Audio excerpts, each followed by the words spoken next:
네, 안녕하십니까 사상교회 식구 여러분들.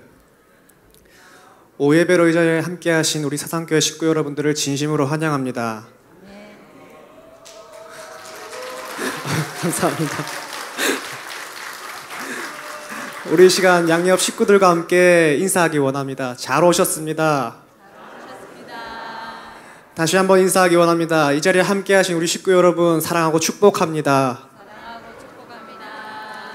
네, 저희 이 시간 찬양하며 나아갈 때 저희 길을 인도하시고 또 저희 마음에 생명의 샘물이 끊이지 않게 하실 주께 찬양으로 영광 올려드리며 나아가겠습니다.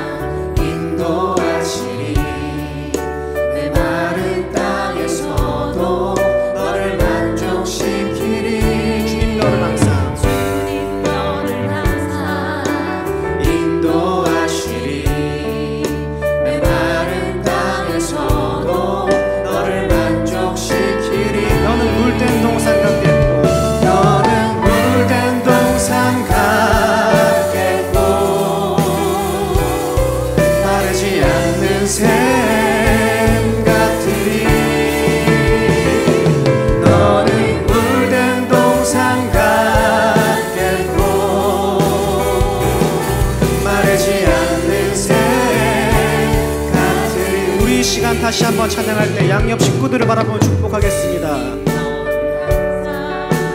인도하시리 메마른 땅에서도 너를 만족시키리. 너는 물된 동산 같겠고 마르지 않는 샘 같으리.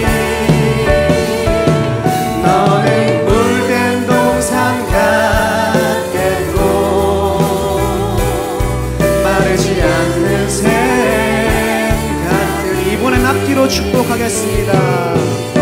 주님 너를 항상 인도하시리 메마른 땅에서도 너를 만족시키리. 너는 물된 동산 같겠고 마르지 않는 샘 같으리.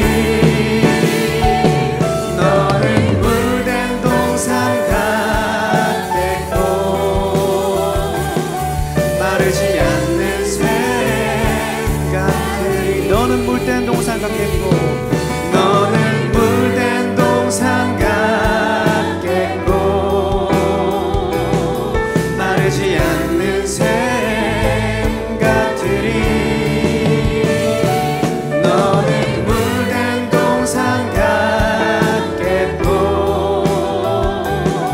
마르지 않는 샘 같으리. 너는 물된 동산 같겠고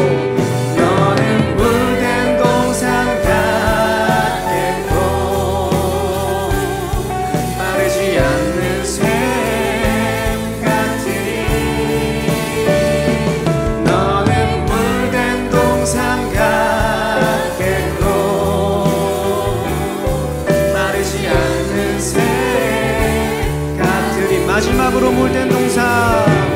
너는 물된 동산 같겠고 마르지 않는 샘 같으리. 너는 물된 동산 같겠고 마르지 않는 샘 같으리. 우리 시간 박수로 하나님께 영광 올려드리겠습니다.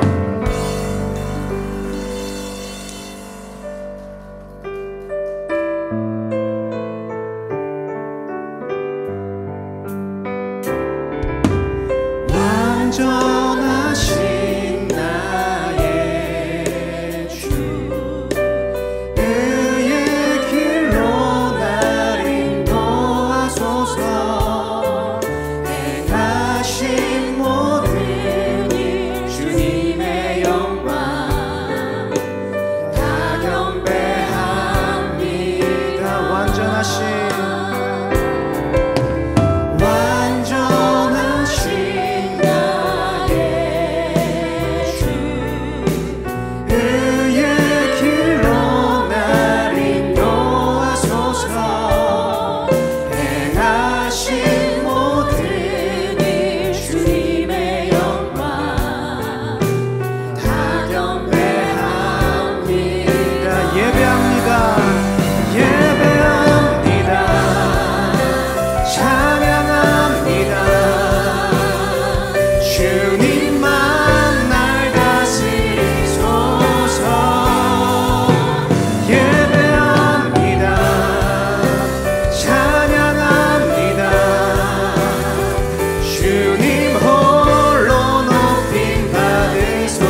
시간 기도하면서 예배로 나아가길 원합니다.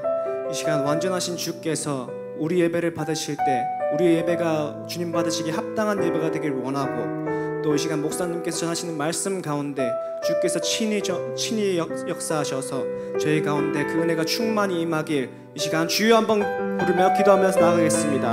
주여!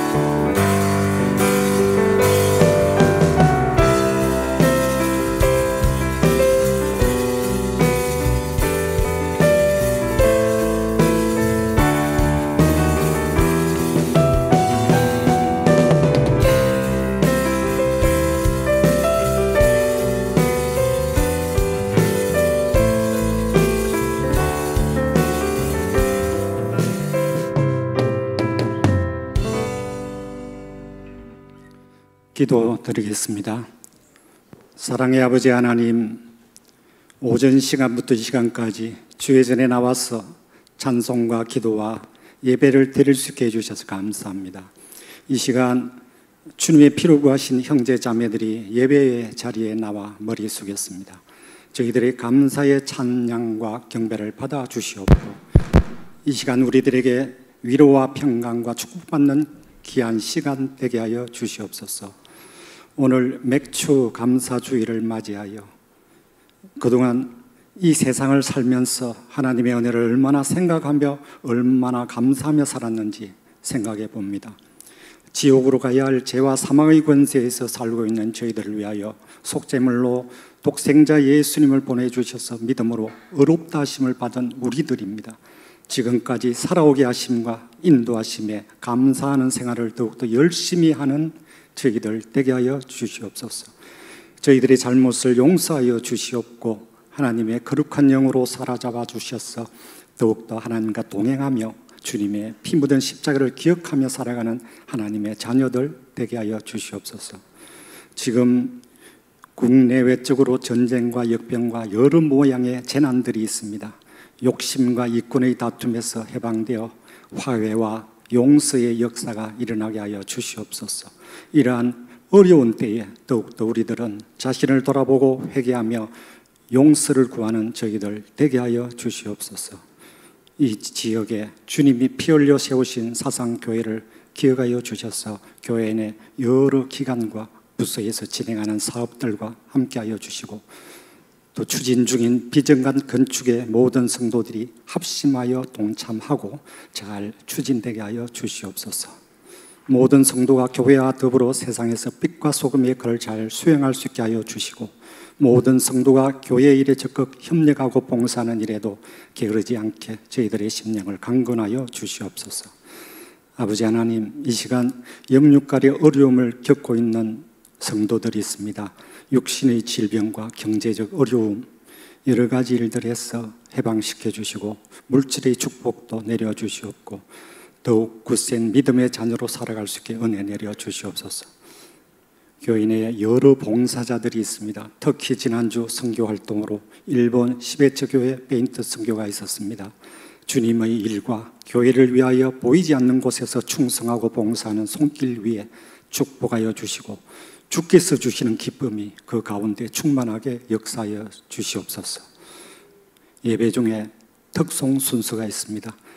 기쁨과 은혜의 감사가 찬송으로 잘 표현되게 하여 주시고, 이로 인하여 아버지 하나님께서 영광 받아 주시옵소서.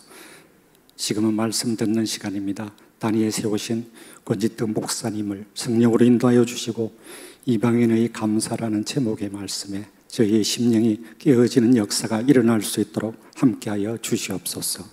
모든 것 감사드리오며 이 모든 말씀 예수님의 이름으로 기도드리옵나이다. 아멘.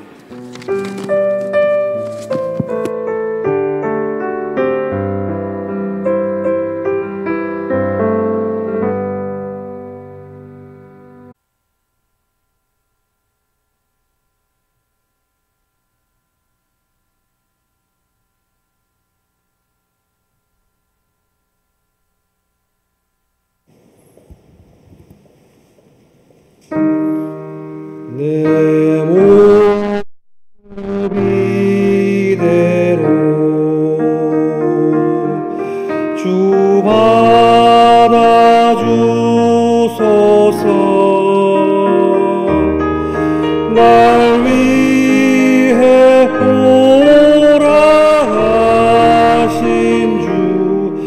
날 받아주소서.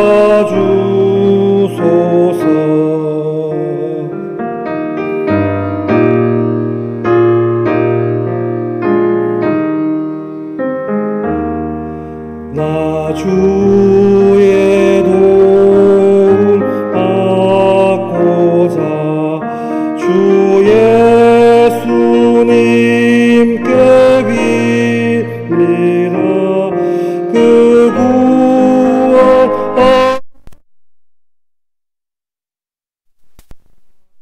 날 받아주소서. 내 모습 이대로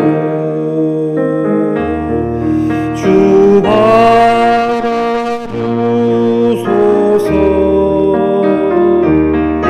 날 위해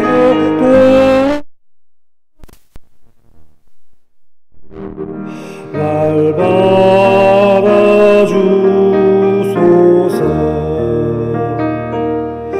큰 죄에 빠져여 죽을 날 위해 피 흘렸으니 주여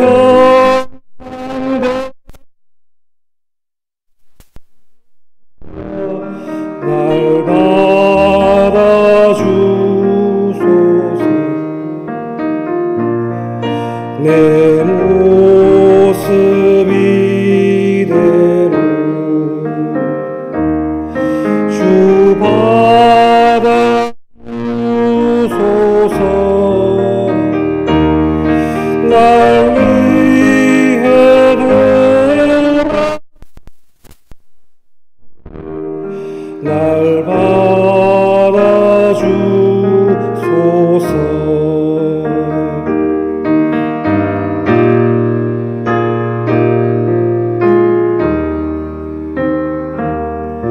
내 힘과 결심 악하여 늘 깨어지기 쉬우니 주 이름으로 구원해 날 받아주소서.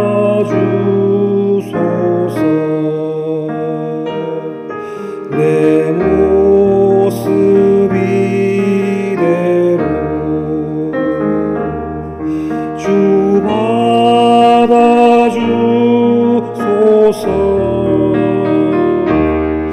날 위해 돌아가신 주 날 받아주소서. 내 주님 서신 발 앞에 나 꿇어 엎드렸으니 그 크신 영에 날 받아주소서.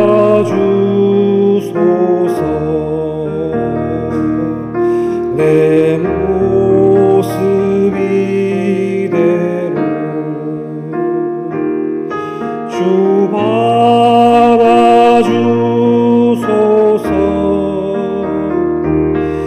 날 위해 돌아가신 주 날 받아주소서.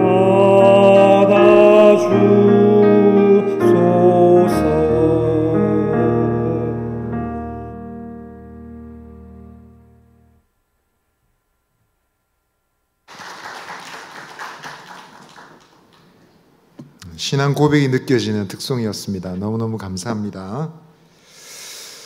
우리 7월 암송구절 한번 암송하도록 하겠습니다. 7월 암송구절 한번 암송하겠습니다. 시작. 잠언 25장 13절 말씀. 충성된 사자는 그를 보낸 이에게 마치 추수하는 날의 얼음 냉수 같아서 능히 그 주인의 마음을 시원하게 하느니라. 잠언 25장 13절 말씀. 아멘. 오늘 우리 함께 읽으실 성경은 신약성경 누가복음 17장입니다. 누가복음 17장 11절로 19절입니다.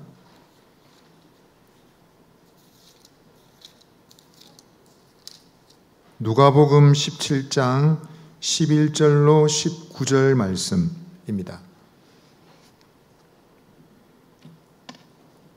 우리 한 절씩 교독하도록 하겠습니다. 제가 먼저 읽겠습니다. 예수께서 예루살렘으로 가실 때에 사마리아와 갈릴리 사이로 지나가시다가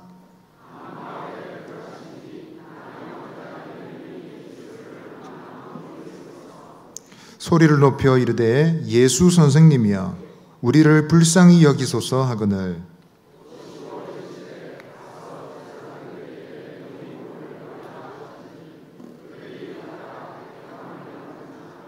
그 중에 한 사람이 자기가 낳은 것을 보고 큰 소리로 하나님께 영광을 돌리며 돌아와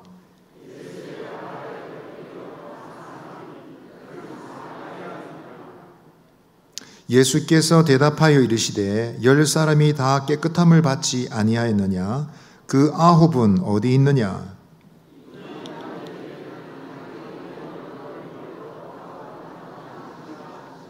함께 읽습니다. 그에게 이르시되 일어나 가라 내 믿음이 너를 구원하였느니라 하시더라.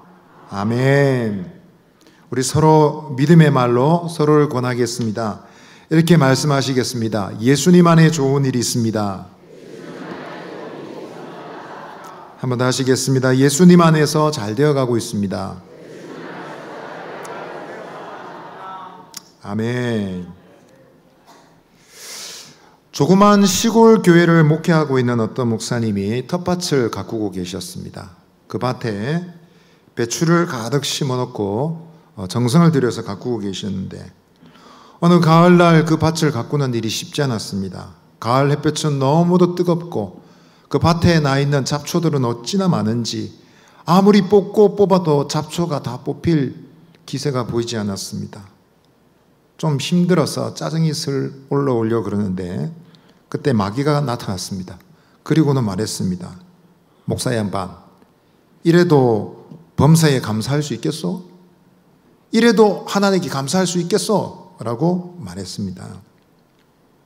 목사님은 마귀의 유혹을 물리치려고 어떻게 할까 한참을 궁리를 했습니다. 그러다가 이렇게 말했습니다. 하나님 감사합니다. 이 많은 잡초가 메뚜기처럼 이리저리 튀어다니지 않고 한 자리에 있어서 제가 잡초를 다 뽑을 수 있으니 정말 감사합니다. 그렇게 크게 감사했다고 합니다. 여러분, 성도의 감사는 어떤 감사일까요? 보통 감사는 좋은 일이 있을 때, 기쁜 일이 있을 때 살해하는 것이죠. 누군가 상대방에게 정말 고맙습니다. 인사하는 것입니다. 그러나 성도의 감사는 그런 사례의 이상이라고 할 수 있습니다. 성도의 감사 안에는 복된 하나님의 은혜가 있습니다. 우리는 종종 그것을 잊어버리고 종종 실수하지만 그 감사의 의미를 제대로 알게 되면 도리어 힘을 얻습니다. 감사 안에 있는 하나님의 놀라운 은혜와 더 풍성한 복을 알고 그 선물을 누리게 되는 것입니다. 오늘 말씀은 우리에게 그것을 가르쳐주고 있습니다. 본문에서 예수님은 예루살렘으로 지금 올라가고 계십니다. 예수님의 공생의 사역이 마무리되어 가고 있는 시점입니다. 예수님 당시의 사람들은 잘 몰랐겠지만 성경을 읽는 우리는 잘 알 수 있습니다. 지금 이제 예수님께 남겨진 시간이 많지 않다는 것을요. 그래서 문제 있는 사람들이 예수님을 만나서 그들의 문제를 해결받을 기회가 결코 많지 않다는 사실을 압니다. 그러나 그 당시에 있는 사람들은 잘 몰랐을 겁니다. 어제도 계셨던 예수님 오늘도 계시고 내일도 계실 거고 그냥 우리 중에 있는 사람이겠거니 생각했을 겁니다. 그러나 여러분, 예수님이 함께 계시는 시간은 분명 많지 않습니다. 그런데 놀랍게도 그러한 문맥을 알았는지 어떤 사람들은 예수님께로 곧장 나아가는 사람들이 있었습니다. 오늘 본문에서 만나는 사람들이 바로 그 사람들입니다. 믿음의 사람들이었습니다. 예수께서 갈릴리와 사마리아 사이의 지역을 지나가실 때 한 외진 곳에 나병 환자들이 모여 있었습니다. 나병 환자들은 사람들이 사는 마을에 살 수 없고 마을 외곽 지역에 쫓겨나서 살았습니다. 집단 생활을 했을 겁니다. 그런데 예수님께서 지나가신다는 소식을 듣고 그들은 몰려왔습니다. 예수님을 만나기 위해서였습니다. 그러나 그 사람들은 예수님을 배려했는지 가까이 가지 않습니다. 그래서 멀리에서 서서 예수님을 향해서 막 손을 흔들고 있습니다. 예수님, 예수님, 우리를 지나가지 마시고 우리를 좀 불쌍히 여겨주십시오. 크게 외쳤습니다. 예수님도 그들이 누구인지 아셨을 것입니다. 주님은 그들의 요청을 이해하시고 그들에게 이렇게 말씀하셨습니다. 그래, 너희들 지금 당장 일어나서 제사장들에게 가서 너희 몸을 보여라 라고 말씀하셨습니다. 여러분, 무슨 말입니까? 그들의 병을 가지고 제사장에게 나아가라 라고 말씀하신 겁니다.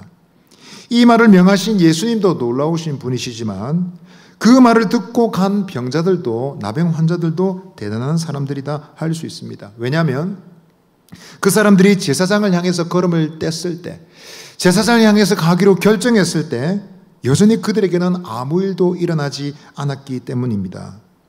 만일 그 모습 그대로 가서 제사장에 보였다가는 혼쭐이 날 일입니다. 어디서 지금 이런 몸을 가지고 지금 거룩한 성막으로 나와서, 성전으로 나와서 왜 이러느냐고 여러분 꾸지람을 들을지도 모를 일입니다. 그런데 여러분, 그들은 믿음으로 나아갔습니다. 예수님 말씀을 믿고 말씀 그대로 갔더니 길을 가던 중에 고침받았습니다. 말씀 믿고 갔더니 그 믿음을 따라서 가던 중에 제사장을 만나기 직전에 그들의 몸이 깨끗해진 것입니다.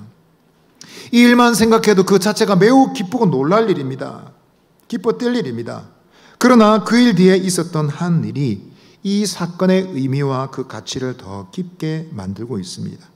그것은 바로 오늘 우리가 다루게 되는 감사라는 주제인 것입니다. 오늘 무슨 날입니까? 맥주감사절, 맥주절입니다. 새벽부터 감사, 오전 예배도 감사, 오후 예배도 감사이니까 오늘 우리는 완전히 감사의 성도로 거듭나겠죠? 할렐루야.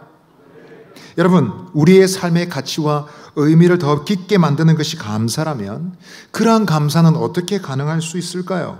오늘 오전에는 항상 범사에 감사라는 말씀을 들었는데 여러분 늘 감사라는 말씀을 들었어도 우린 돌아서고 나면 또 금방 잊어버리죠. 날씨가 더우면 더워서 짜증이 나고 추우면 추워서 짜증이 나고 해가 비치면 태양빛이 너무 강렬해서 눈이 부셔서 힘들고 또 비가 오면 비가 온다고 투덜대고 불평할 이유 얼마나 많습니까? 그러나 여러분, 감사할 이유를 찾으면 찾을수록 우리의 삶은 감사의 이유로 충만할 줄 믿습니다.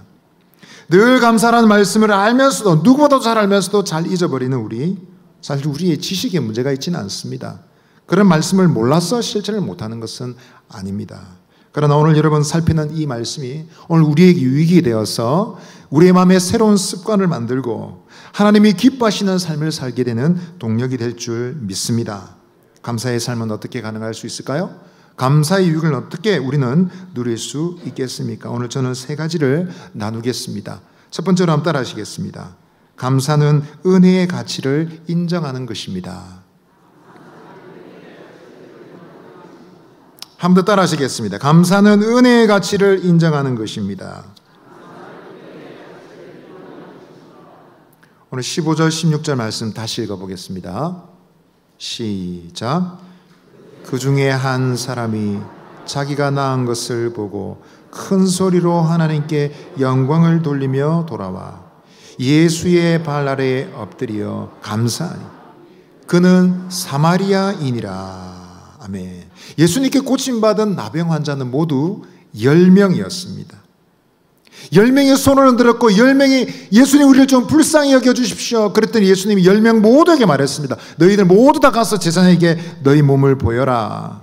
말씀을 믿고 갔더니 말씀대로 그들의 치유의 역사가 나타났습니다. 제사장을 만나기 직전에, 아니면 가던 길 어느 시점인지 모르지만 적어도 제사장을 만나기 전에 그들의 문제는 해결받았습니다. 병이 다 나았습니다. 여러분, 이 일을 인해서 10명이 얼마나 뛰고 난리가 났겠습니까? 얼마나 기뻤겠습니까? 그런데 여러분 그 10명 중에 한 사람의 특별한 반응을 오늘 본문은 주목하고 있습니다. 누구입니까? 예수님께로 돌아온 사람입니다. 그런 예수님께로 다시 돌아왔습니다. 오늘 16절 말씀 보니 그가 예수의 발 앞에 엎드렸다라고 말하고 있습니다. 영어 번역은 어떻게 번역했냐면 그가 자신을 예수님 앞에 던졌다라고 말했습니다. 그의 행동이 어떠했을지 우리는 상상할 수 있습니다. 어떤 행동이었을까요? 너무너무 기뻤어. 예수님께서 다시 달려왔습니다. 예, 마치 야구선수처럼 1루에서 2루로, 2루에서 3루로 달리는 야구선수처럼 막 달리다가 예수님 앞에 슬라이딩 하는 것입니다. 그러면서 예수님 감사합니다 라고 말하고 있습니다. 여러분 이 사람은 어떤 사람일까요? 다혈질일까요? 아니 좀 외향적인 사람일까요? 지금 본문은 그의 기질에 대해서 얘기하는 것이 아니라 은혜에 대한 그의 전폭적인 반응을 보여주고 있습니다. 이 사람은 지금 은혜에 열광하고 있습니다. 예수님이 주신 사랑의 가치를 완전히 깨달았습니다. 그 가치와 그 은혜의 깊이가 어떤지 그 의미가 무엇인지 확실하게 알았습니다. 너무너무 기쁘고 감격에 넘쳐서 예수님께로 다시 달려왔습니다. 그 앞에 엎드렸습니다. 자기 자신을 던졌습니다. 여러분 가치를 아는 것은 굉장히 중요한 일이죠. 한번 따라 하십시다. 가치를 아는 것은 중요합니다.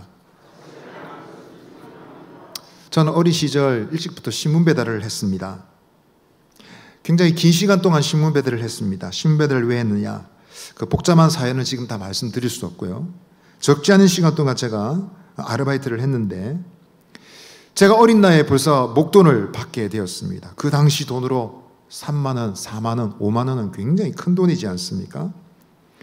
그 돈을 받게 되니까 제 어린 생각에 먼저 얼마는 어머니께 드리고 나머지는 내가 챙기고 이 용돈이 많이 생기니까 이제 내가 뭘 하고 싶은지 생각이 나더라고요. 그러면서 내가 정말 갖고 싶은 것, 내가 정말 중요하게 생각하는 것을 내가 좀 사야 되겠다 생각하게 되었습니다. 그것은 운동화였습니다. 나이키 운동화. 그 당시만 해도 나이키는 정상 매장의 가격이 굉장히 셌습니다. 지금 제가 생각해도 그 당시만 해도 싼 것이 5만 원이고요. 값어치가 좀 나가는 것은 8만 원, 10만 원 나가는 신발들이 많았습니다.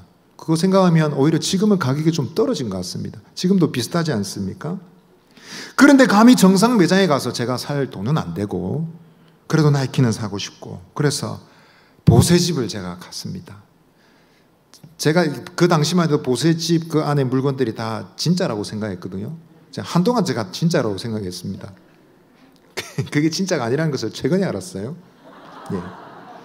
그래서 제가 이제 보세집 가면 싸게 살 수 있는데 정상 매장 갈 필요 없지 않습니까? 가서 거금 3만 원 가까이 돈을 들여서 신발을 샀습니다. 흰색과 회색이 섞인 가죽에 에어 튜브가 박혀있는 에어맥스 나이키 상표가 멋지게 붙어있는 신발을 샀습니다. 심지어 그 신발 밑에도 나이키 상표가 붙어 있었습니다. 그래서 아침에 학교 갈 때마다 밑창이 너무 궁금해서 두세 걸음 가고 다시 밑창을 보고 두세 걸음 가고 밑창을 또 보고 두세 걸음 가다가 또 밑창을 보고 그러다 이제 학교 지각했습니다. 평생 신을 줄 알았어요. 근데 한 2년쯤 신다 보니까 가죽이 낡고 한 2년쯤 넘어가니까 가죽 옆에 구멍이 났습니다. 작은 구멍이 났어요. 그래도 어떻습니까? 명색이 나이키인데요. 제가 아끼는 나이키인데요. 이거 내가 평생 신을 신발이니까 아껴서 신발장 옆에 딱 고이 모셔놨습니다. 그리고 저희 어머님은 항상 시장에서 제일 싼 거 사주시거든요. 그래서 그것을 꺼내서 신으면서 나중에 신어야지. 그리고 딱 모셔놨습니다. 그리고 제가 어느 날 친구와 약속이 있어서 그것을 꺼내 신으려고 신발장을 뒤졌는데 신발이 없습니다. 어떻게 된 일인지 제가 놀라서 어머니께 물어봤습니다. 어머니 신발이 어디 갔습니까? 나이키 신발이 어디 갔습니까? 그랬더니 내가 버렸다.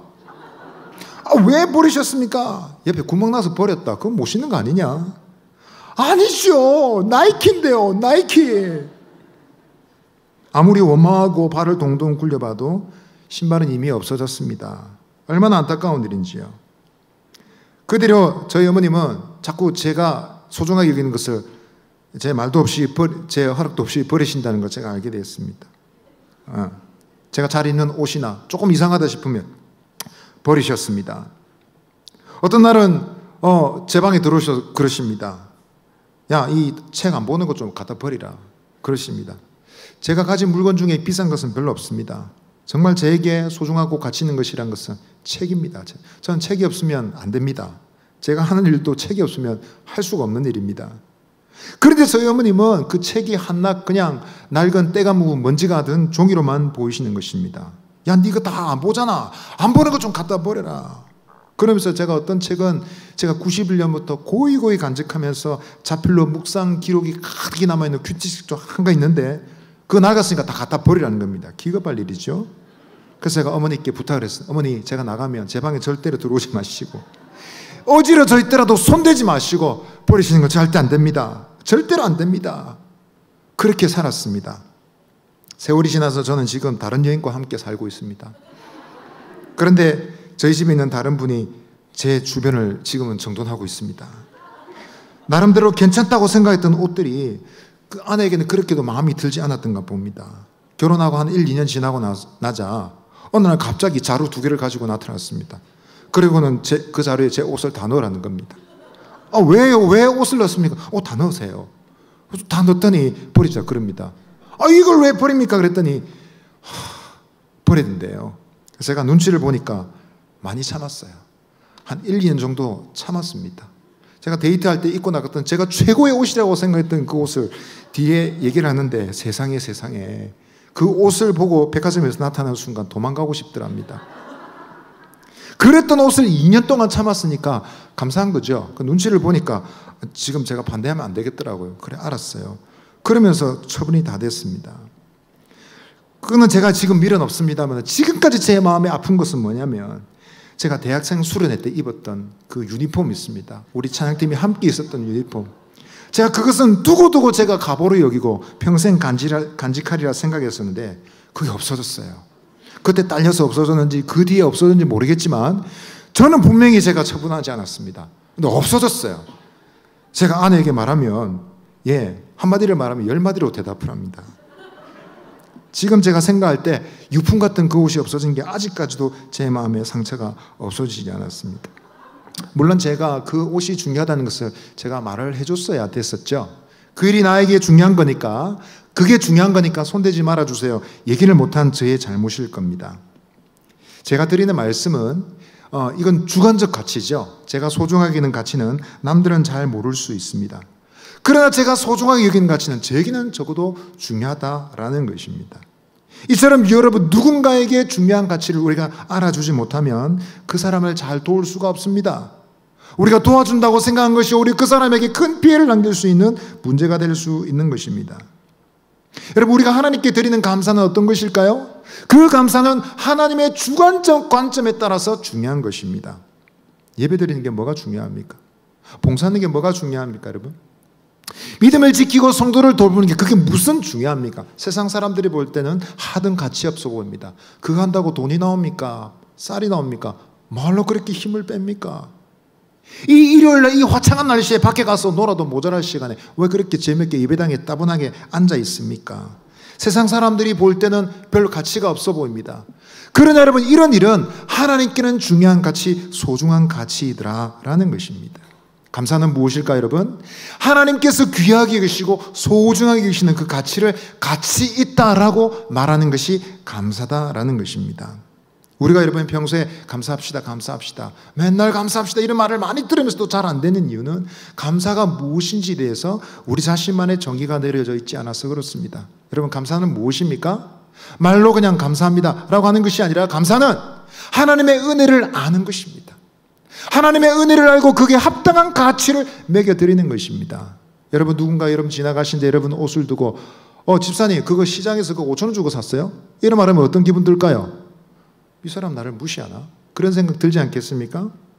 시계를 딱 보고 있는데 그거 저 시계 저 만원짜리 시계 아닙니까? 다이소에서 샀죠? 이러면 어떻게 했습니까? 속상할 거예요. 그죠? 합당한 가치를 매기는 것은 굉장히 중요한 일입니다. 우리가 하나님의 은혜도 합당한 가치를 매겨야 되는데 그것이 바로 감사다라는 것입니다. 한번 따라합시다. 감사는 가치 매김입니다. 오늘 예수님께 엎드린 이 사마리아인이 그런 감사를 드렸습니다. 그런 가치를 매겼습니다. 병 고쳐주시는 은혜는 동일한 은혜였지만 그 은혜를 받는 느낌은 완전히 다릅니다. 오늘 본문에 이 사람은 사마리아인이라고 분명히 말하고 있습니다. 똑같은 나병 환자들이지만 10명의 나병 환자들이었지만 유대인들은 생각할 때 그래도 자기는 더 낫다고 생각했을지 몰라요. 똑같이 나병 걸려있는 똑같은 처지에 있으면서 똑같은 상황 가운데 있으면서 그래도 나는 유대인이니까 더 낫다고 생각하는 거죠. 똑같은 나병 환자라도 너는 이방인이잖아, 너는 사마리아인이 아니잖아, 너 유대인이 아니잖아 라고 손가락질을 했을지 모를 일입니다. 여러분, 이 감정이라는 것은 아주 첨예하게 대립했습니다. 유대인과 여러분 이 사마리아인들의 갈등이 얼마나 심각했습니까? 그래서 여러분 자칫 유대인들은 어쩌면 그들 마음속에 교만한 생각이 있었을지도 몰라요. 하나님의 은혜를 주셨을 때도 당연히 내가 받는 거지, 내가 유대인이니까 저 유대인인 예수님이 나를 고쳐주신 게 당연한 거지 라고 생각했을지 몰라요. 그러나 사마리아는 어떻습니까? 나 같은 놈이, 나 같은 사마리아인이, 나 같은 이방인이 이런 똑같은 은혜를 받다니 너무너무 감사하다, 너무너무 기쁘다 라고 생각하지 않았겠습니까? 사랑하는 식구 여러분, 우리도 마찬가지입니다. 여러분, 은혜를 받을 때 우리의 마음은 어떻습니까? 자신이 인생의 밑바닥에 있다라고 생각하는 사람들은 작은 은혜를 받아도 크게 감사합니다. 하나님 감사합니다, 너무너무 고맙습니다, 눈물 흘리고 감사합니다. 똑같은 구원이지만 사람들에게 늘 칭찬 듣고 착한 사람, 선한 사람, 법 없이도 살 수 있는 사람이라고 말을 듣는 사람들은 그래, 내가 이렇게 착하게 살았으니까 예수도 믿고 구원도 받는 거지, 혹시 그렇게 생각할지도 모를 일입니다. 여러분, 겸손한 사람들은, 마음이 낮은 사람들은 은혜를 받아도 그 은혜를 잘 깨닫습니다. 그래서 그 은혜를 깨닫고 하나님께 감사를 드리게 됩니다. 그러나 그 은혜를 깨닫지 못하는 사람, 가치를 깨닫지 못하는 사람, 누구 이렇게 말하더라고요. 10원도 아니고 9원 주나 놓고 감을 세나라 그늘에, 그렇게 얘기합니다. 전도하니까 그런 말을 하는 사람이 있더라고요. 아마 교회에 한번 왔다 갔다 한 사람인 것 같습니다. 10원도 아니고 9원 주나 놓고 감을 사내라니, 그러면서 전도를 안 받으려고 그래요. 안타까운 사람이죠. 여러분, 자기 마음에 겸손한 사람, 가난한 사람은 은혜를 받으면 감격하고 기뻐하고 감사합니다. 여러분, 하나님 은혜 받을 때 감사하고 감격하고 기뻐하는 감동이 많은 저와 여러분 되시기를 바랍니다. 아멘. 존 뉴턴 같은 사람이 그 사람이었습니다. 이 사람은 원래 노예의 매매상이었습니다. 많은 노예들을 짐승처럼 팔아넘겼습니다. 병들면 갖다 버리고 죽든지 말든지 무자비하게 대했습니다. 그 돈을 벌어서 먹으면서 술 마시고 방탕하고 그렇게 살았던 그 사람이 어느 날 주님을 만났습니다. 어느 날 예수님을 정통으로 만났습니다. 사실 이 사람 처음부터 예수를 좀 아는 사람이었어요. 근데 신앙이 왔다 갔다 하는 사람이었어요. 세상과 주님 사이에 양다리 걸치고 살다가 주님 앞에 깨어진 것이죠. 벌레만도 못한 쓰레기 같은 자기를 주님이 똑같이 사랑해 주신다는 이 사랑을 깨닫고 그는 감격했습니다. 그리고 시를 썼습니다. 나 같은 죄인 살리신 주 은혜에 고마워 라는 시를 썼습니다. 우리가 잘 아는, 우리가 좋아하는 찬송이지요. Amazing Grace, Amazing Grace. 지금도 미국 사람들은 감격스러울 때 말합니다. That's just amazing 라고 말합니다. 오, 감격스러운 주님 안에 얼마나 놀라운 은혜인지요. 그리고 말합니다. 나 같은 죄인 살리시. 근데 영어 원래 가사에 보면 어떻게 되냐면 나 같은 벌레를 살리신 They saved a wretch like me. 나 같은 벌레를 살리신 주님 감사합니다. 여러분, 목적어의 본 목적어가 뭐라고 해? 나 같은은 수식어고 본 목적어가 뭐라고요? 벌레라는 거예요. 벌레. 주님, 나는 벌레입니다. 나는 인간이 아니고 비열한 놈이고 벌레입니다 라고 고백했습니다. 감동이 되지 않습니까? 자기를 학대하는 표현이 아니죠. 그런데도 불구하고 이 표현을 들을 때 우리는 감동이 됩니다. 맞습니다. 저도 죄인입니다. 저도 벌레입니다. 그러면서 마음이 기쁨이 있습니다. 송명희 씨 같은 분은 이렇게 고백했습니다. 공평하신 하나님, 하나님은 공평하신 분이십니다. 나 가진 재물 없고 나 남이 가진 지식 없고 나 남에게 있는 건강이 없지만 하나님은 공평하신 분이십니다. 어릴 적부터 중증 소아마비를 앓아서 움직이지도 못하고 지금은 몸을 가눌 수 없는 지경이 되셨답니다. 자기 운명을 탓하며 하늘을 원망하며 살아도 모자랄 판에 끊임없이 하나님께 찬양하며 감사합니다. 그러면서 하는 고백이 하나님은 공평하시다. 어떻게 공평합니까? 다른 사람 멀쩡하게 다니고 그렇게 살면서도 성공하고 나쁜 방법으로도 떵떵거리면서 잘 사는데 자기 같은 사람은 병상에 누워서 움직이지도 못하는 그런 처지에 어떻게 하나님이 공평하다 할 수 있을까요? 그런데 예수님 믿고 하나님의 사랑을 깨달으니 하나님은 공평하신 분이십니다 라고 고백하더라는 것입니다. 성격도 얼마나 밝은지 모릅니다. 왕년에는 집회를 많이 하셨거든요, 이분이요. 그래서 집회를 휠체어 타고 앞에 앉아 계시면 사회자가 이렇게 저렇게 묻습니다. 그러면 이 자매가 나중에 사회자에게 묻습니다. 사회자님, 저도 질문이 있어요. 그러면 무슨 말입니까? 물어보면 이렇게 말합니다. 사회자님, 저 이쁩니까? 이렇게 묻는답니다. 몸을 제대로 움직일 수가 없어요. 고개를 제대로 가눌 수가 없습니다.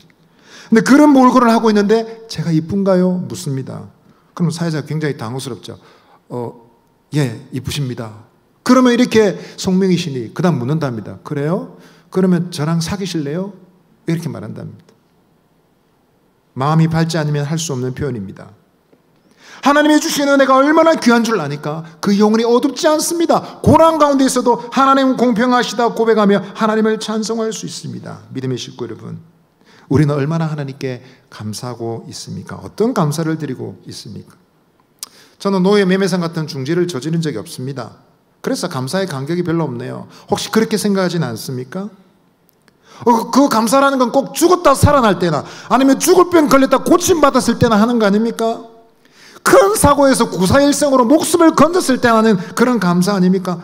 우리의 감사의 수준이 자꾸 그러니까 우리가 여러분 제대로 감사하려면 어떤 일을 겪어야 되겠습니까? 죽다가 살아나고, 파산을 당했다가 다시 일어나고 그런 고통을 겪어야 되는 것 아니겠습니까, 여러분? 믿음의 식구 여러분, 하나님께서 우리에게 주신 은혜를 생각하며 작은 것부터 하나님께 감사할 수 있는 저와 여러분 되시기를 바랍니다.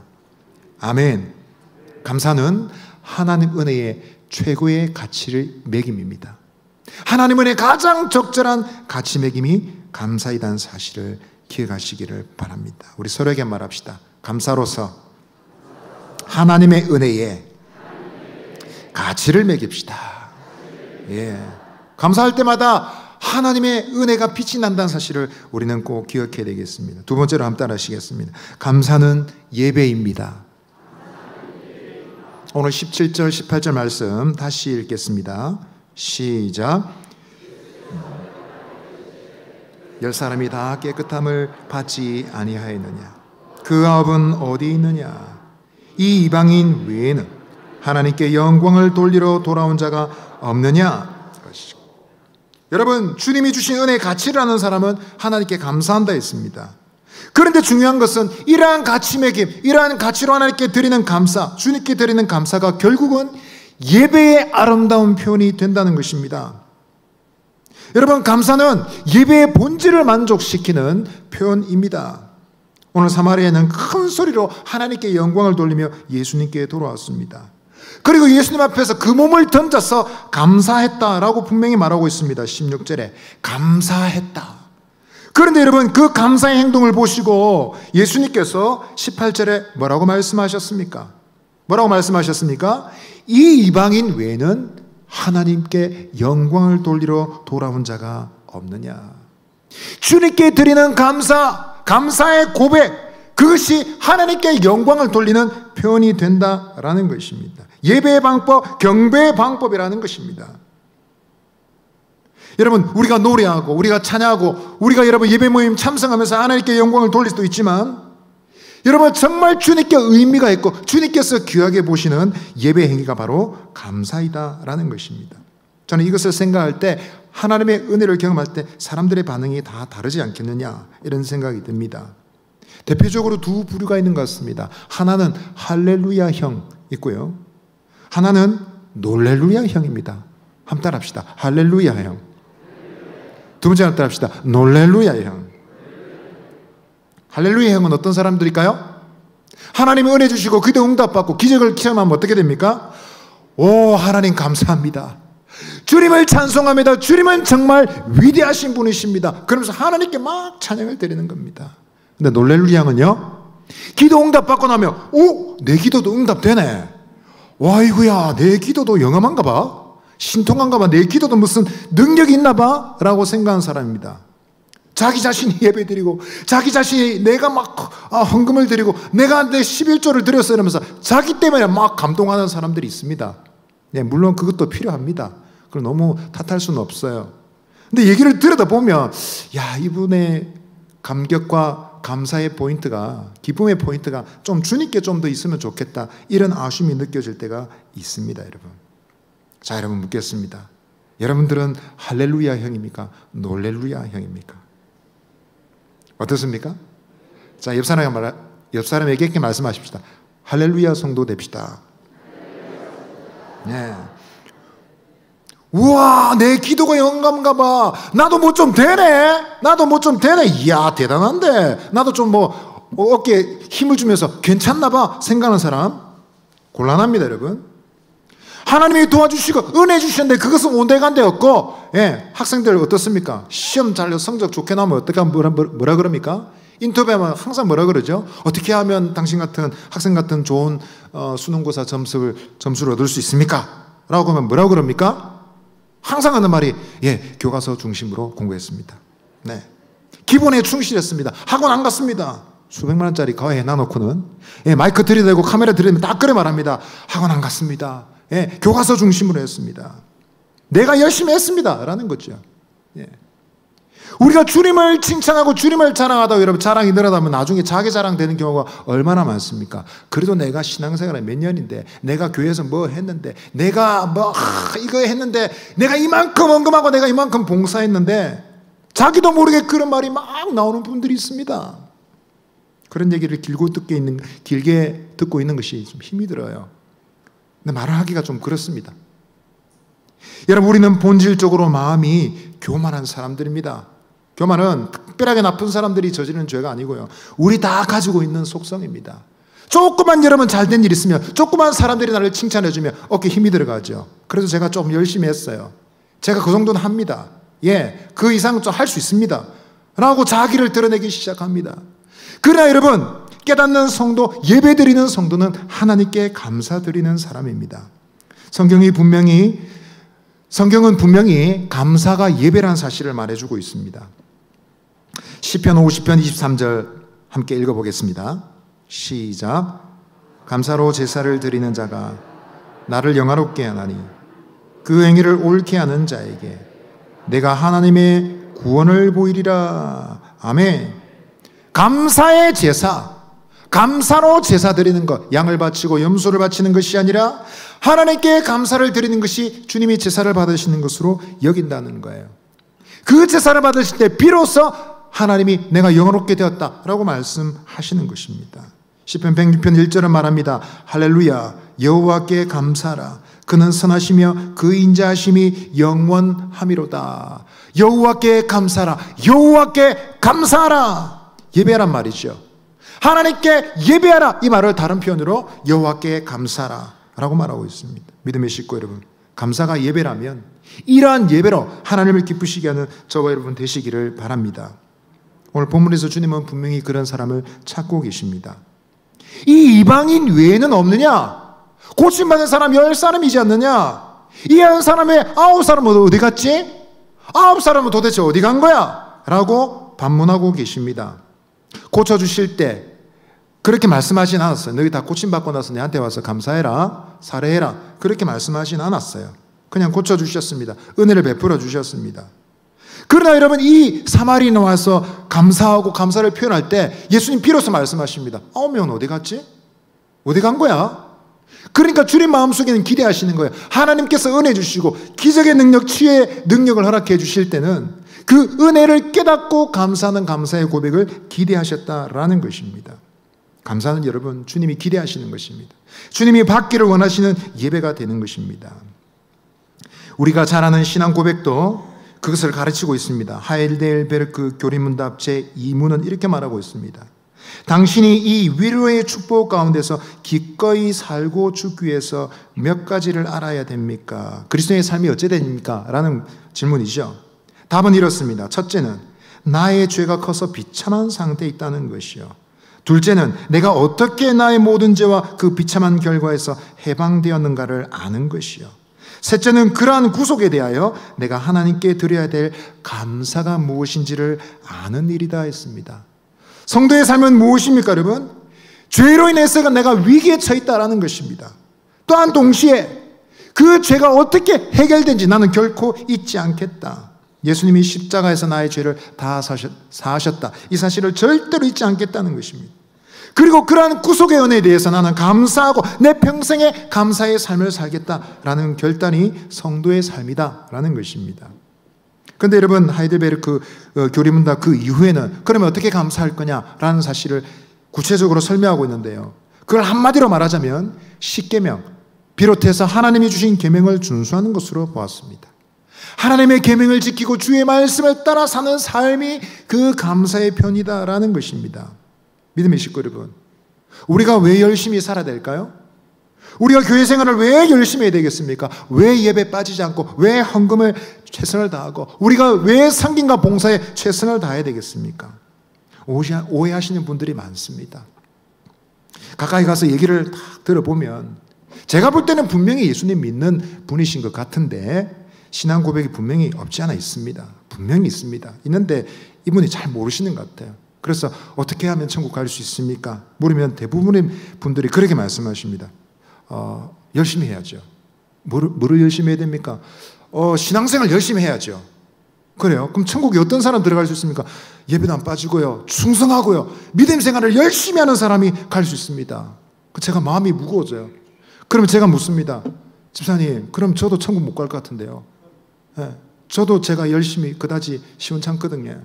저도 왔다 갔다 하거든요. 저는 천국 들어갈 자신인데 어떻게 하면 좋습니까? 그럼 이분이 더 당황해 하시죠. 열심히 해야 되는데요. 그러십니다.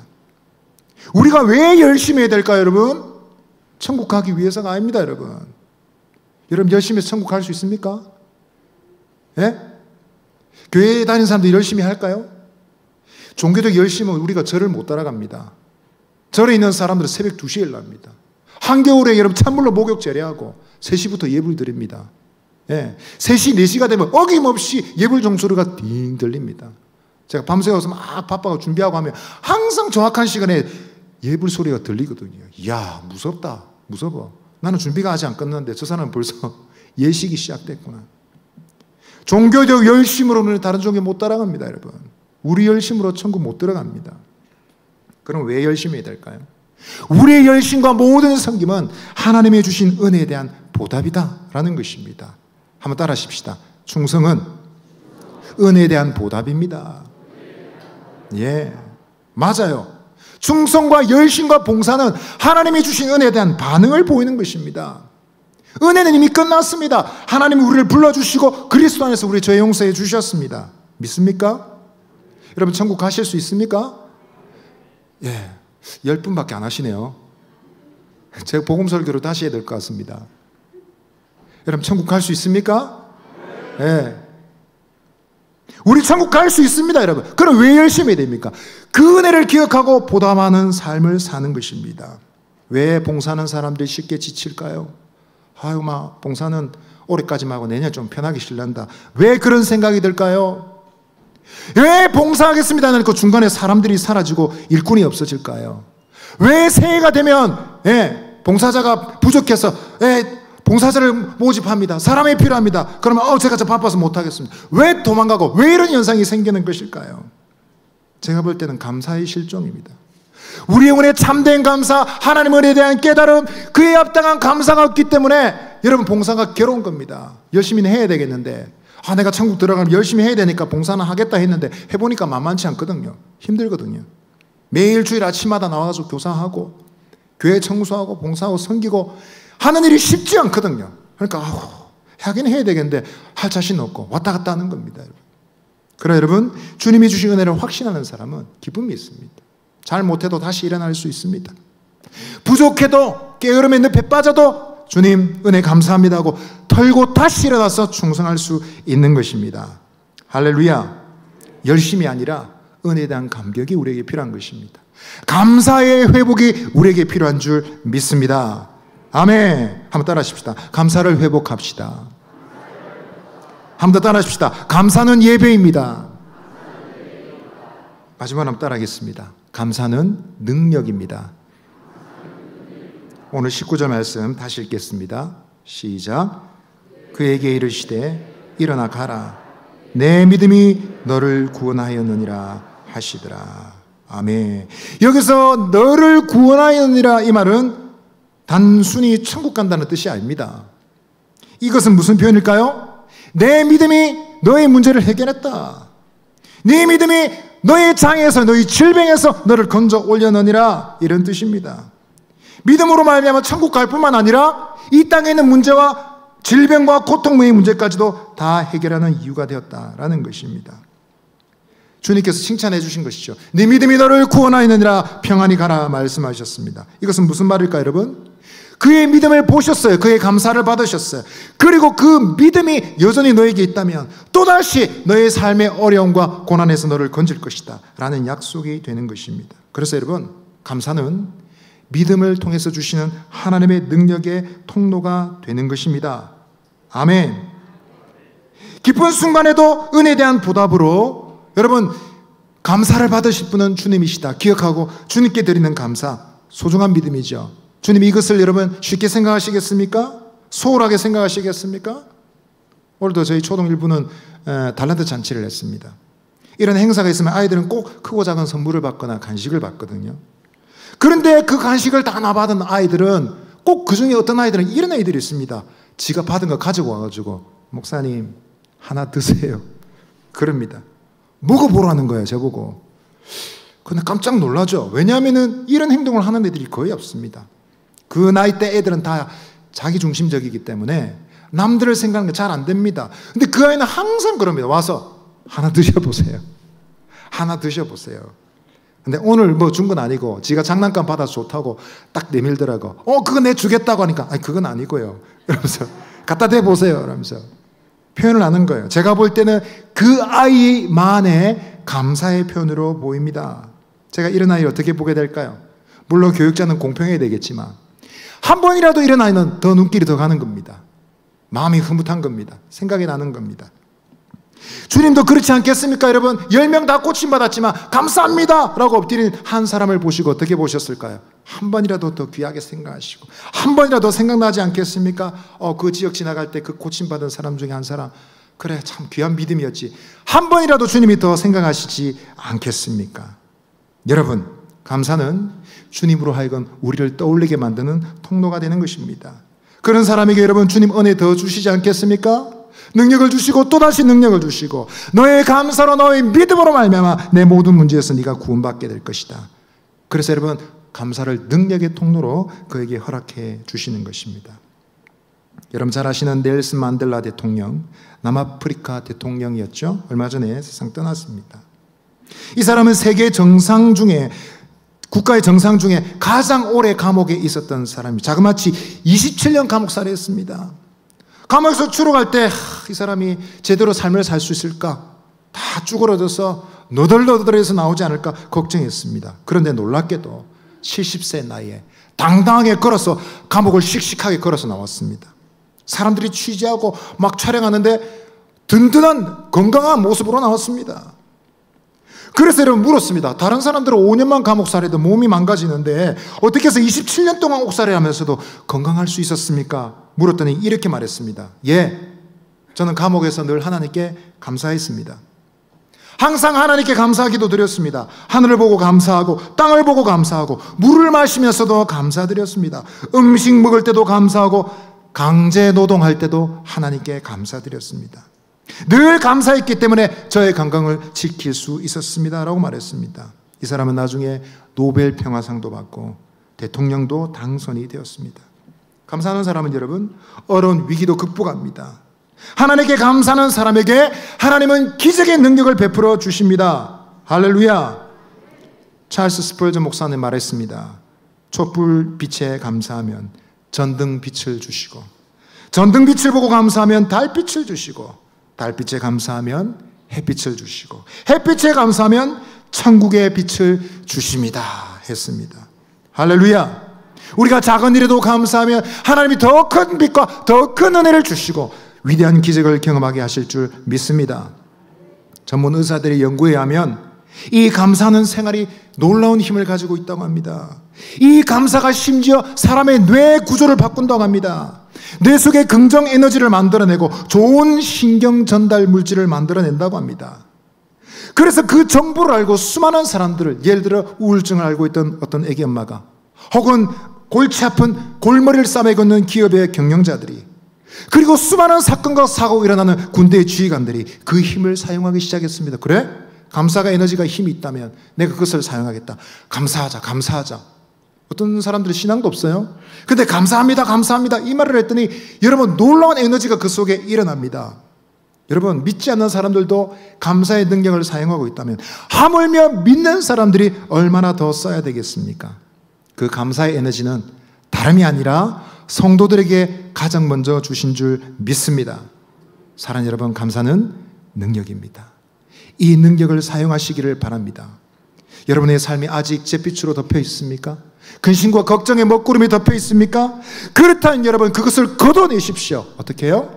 우리가 믿음으로 감사함으로 놀라운 변화는 시작될 줄 믿습니다. 아멘. 장마는 시작되었지만 여러분 이제 감사의 생활은 도리어 시작하십시오. 인생의 먹구름을 걷어내시고 큰 빛을 주시는 이 하나님의 은혜를 받아서, 능력을 받아서 승리하시는 저와 여러분 되시기를 바랍니다. 감사는 은혜의 가치 매김입니다. 감사는 예배입니다. 감사는 능력입니다. 승리하시는 저와 여러분 되시기를 바랍니다. 우리 한번 기도하고 마치겠습니다. 두 손을 모으고 마음을 한번 기도하십시다. 하나님, 이 맥주 감사절을 지나며 새벽부터 오전 오후까지 우리는 거룩한 주의 말씀에 도전을 받습니다. 결단합니다. 주님, 감사의 삶을 살기로 결심합니다. 하나님이 은혜 주셨는데 그 은혜에 합당한 가치 매김으로 주님께 영광 돌리는 삶을 살고 싶습니다. 감사가 예배라면 내 매일의 삶을 통해 주님을 예배하기를 원합니다. 감사가 능력이라면 이 감사를 통하여 하늘의 능력 받고 더 큰 기적과 권능을 경험하는 우리의 삶이 되게 하여 주옵소서. 이번 한 주간도 절망과 근심과 걱정의 먹구름은 물러가게 하여 주시고 믿음으로 드리는 감사로 말미암아 승리하는 우리의 삶 되게 하여 주옵소서라고 우리 주여 한번 외치시고 기도하며 나가겠습니다. 주여, 하나님 아버지 감사합니다. 우리에게 주신 은혜에 감사합니다. 은혜의 가치를 합당하게 가치 매김하고 아버지의 합당한 가치 매김으로 주님께 영광 돌리는 삶이 되게 하여 주옵소서. 감사가 예배라면 이와 같은 예배 드리기를 기도합니다. 하나님, 감사가 능력의 통로가 된다면 믿음의 감사로 말미암아 주님의 능력을 경험하고 우리의 가정이, 생업이, 직장이, 학교가 변화되는 역사를 경험하게 되기를 원합니다. 어둠의 먹구름은 다 떠나게 하여 주시고 하늘의 생명으로 기쁨과 감사와 능력과 기적과 예수 이름의 능력으로 충만한 우리의 삶이 되게 하여 주옵소서. 믿음으로 승리하는 저희들이 되게 하여 주시옵소서. 하나님 감사합니다. 감사로 하나님이 주신 은혜에 합당한 가치 매김 하게 하여 주옵소서. 최고의 가치 매김으로 주님께 영광 돌리고 싶습니다. 감사가 예배라면 하나님 우리의 삶 전체가 주님께 예배가 되기를 원합니다. 아버지, 감사의 예배 되게 하여 주옵소서. 감사가 능력의 통로라면 이 감사로 우리의 삶에 덮여있는 온갖 종류의 염려와 근심을 다 걷어내고 주님의 생명과 빛과 진리와 평강과 기쁨으로 충만하게 되기를 원합니다. 하나님, 감사의 삶으로 승리하는 이 한 주간이 되게 하여 주옵소서. 예수님 이름으로 기도하옵나이다. 아멘. 주 예수 그리스도의 은혜와 하나님의 사랑과 성령의 교통하심이 감사를 통하여 하나님의 주신 은혜에 가장 아름다운 보답으로 같이 매김하고 감사를 통하여 하나님을 영광스럽게 하는 예배를 드리고 감사를 통하여 더 크신 주님의 능력을 경험하여 이 어두운 세상을 빛으로 승리하기를 원하는 주님이 사랑하시는 우리 사상교회 모든 믿음의 식구들 머리 위에 영원토록 함께 있을지어다. 아멘.